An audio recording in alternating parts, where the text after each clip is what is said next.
नमस्कार. Top news मराठीच्या evening महाराष्ट्रमध्ये आपलं स्वागत. बुलेटिनच्या सुरुवातीलाच महत्त्वाची बातमी. वाल्मिक कराडच्या खंडणी प्रकरणातील जामीन अर्जावरील सुनावणी पुढे ढकलली. कराडच्या वकिलांनी तारीख पुढे ढकलण्याची कोर्टात केली होती विनंती. पुढील सुनावणी 23 तारखेला सकाळी 11 वाजता होणार.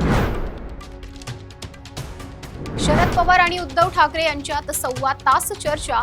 महाविकास आघाडीच्या पुढील रणनीती संदर्भात बैठकीत चर्चा झाल्याची माहिती. लवकरच महाविकास आघाडीच्या महत्त्वाच्या नेत्यांची बैठक होण्याची शक्यता. 28 जानेवारीला स्थानिक स्वराज्य संस्थांच्या निवडणुकीची पुढील सुनावणी.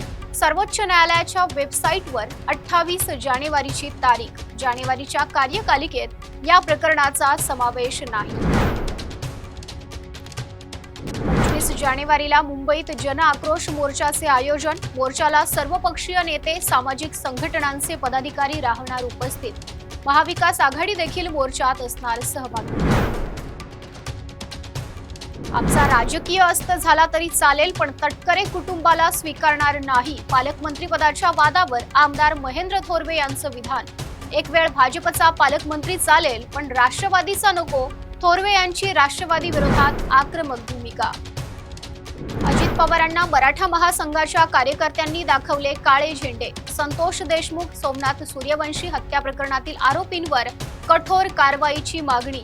भोकरदन नाका परिसरात हॉस्पिटलच्या उद्घाटनासाठी जात असतानाचा प्रकार. अक्षय शिंदेची हत्या राजकीय फायद्यासाठी केली का? कोणावरही अन्याय होता कामा नये.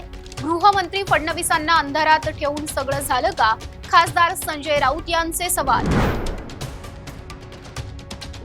संजय राऊत यांनी आपल्या पक्षाची काळजी करावी. मतभेद मनभेद संपवले जातील, वाकून पाहू नये.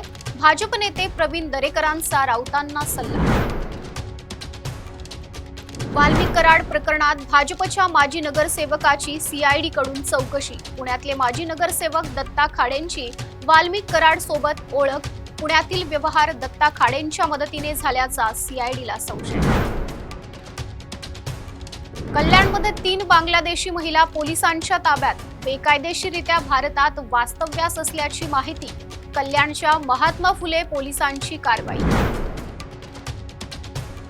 टॉप न्यूज मराठीच्या इव्हिनिंग महाराष्ट्रमध्ये इथेच थांबूयात. पाहत रहा टॉप न्यूज मराठी. आपला महाराष्ट्र, आपली बातमी.